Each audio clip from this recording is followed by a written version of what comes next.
Hey everyone, welcome to my channel, and today I'll be reading a multi-character theater by Blown by Bakugou on Tumblr. So let's get into it. Katsuki-kun, you're so cute. You giggled, watching as Ash bounced to Charlie holding the small bouquet of daisies out for you, with its usual angered expression now sporting a pink plush. You took them happily, giving Katsuki a soft smile as you hugged them close to your chest. Will you marry me? Or I like you, idiot. Katsuki mumbled out begrudgingly, taking the ring pop he had his mom buy for him out of his hoodie pocket, kneeling as he did in the movies. I like you too, Katsuki-kun. So I'll marry you. He grinned, watching as Katsuki took the candy out of his wrapper and slid it around her finger. Yes, the candy was long gone, but he still tried to keep it in mint condition while he waited for him to come back. But eventually he gave up hope and accepted that their 9-year-old marriage was over. And even now at 23, you remember how that was probably the only good relationship that had ever been in. Even if it was only 4 days long. He sighed, going back to answer some of their emails and for your boss, and trying not to dwell on the past too much longer. You dived away at your keyboard, while taking tentative steps of your coffee every now and then, to keep yourself from drifting off to sleep. Being so focused on your computer, you didn't even notice the tall, well-dressed figure until he spoke up to grab her attention. Mrs. Bakugou? The name had your hands freezing in their place. The sound of it so foreign to you, it's so familiar. I think you have the wrong person. I'm not married.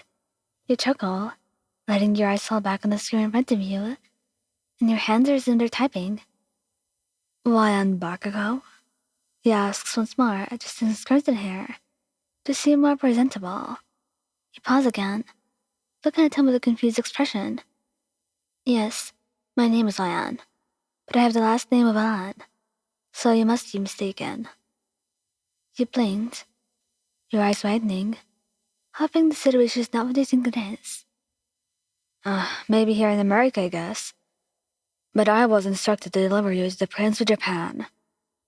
Baku Katsuki, your husband. And you shut your laptop aggressively, looking down at your lap in shock, not daring to look at the man. There was no way. It was practically impossible. In fact, you guys were 9 and knew each other for 4 days total. It seemed highly unrealistic for this to be happening. Mrs. Bakugou, we really should get going now. The prince is expecting us. I can't just leave. I have work and you stammer, running your fingers through your hair in an attempt to soothe your accelerating anxiety. Prince Bakugou has taken care of it, and your stuff is already on the way there. He swallowed, trying to clear the thick lump in his throat. He didn't really have a reason to say no, but there were so many concerns he had about this whole situation. He took the man's extended hand, allowing him to help you out. My name is Ijiro Kirishima, the first-hand servant of Prince Bakugou. By the order of him, I too am the servant of you, Mrs. Bakugou. Your mouth was open, staring at him in disbelief. Deciding to say nothing, you let him lead you to a limo, which took you to the nearest airport, where you then boarded a private jet. You were seated almost immediately, and given a glass of wine that looked and tasted very expensive. I guess you have some questions, huh? Kirishima laughed. I feel like that's a given, considering the predicament. Your reply, sitting the wine down. Yes, I understand completely. So why is the man who I knew for exactly 4 days as a child calling me down to Japan? As his wife, or whatever? Because you're his wife, ma'am. You see, we were 9. As I said, I only knew Katsuki for 4 days. Then he disappeared. I never even saw him after that. He explained carefully, looking at the redhead with disinterest. In our kingdom, girls can get married at the young ages of 7, if desired so. And at 9, they can get married without parental permission. We were in America when Katsuki supposedly proposed to me, so that should mean those rules don't apply in this situation. Yes, while you may be trying your best to devise a gesture, you would be lying if you were not intrigued that Katsuki still remembered you. Sure, you were not married in America, but once you enter Japan, you both will be considered married, and Prince Katsuki plans to throw an extravagant wedding for the both of you after he's crowned king. Hearing that statement nearly made your eyes bulge out of your head in absolute surprise. Excuse me? I barely know him. You protest, throwing your hands up. The prince knows that, but he wishes to get to know you again, since the both of you are still technically married and/or engaged. He drew hums, taking a sip of what looked like tea whiskey in his glass. You scoff, realizing there was no winning end of this game. Looking out of the airplane, you consider the thought that this might be just an odd dream you were having. So you closed your eyes and let yourself fall asleep in hopes you might awaken in your bed like usual.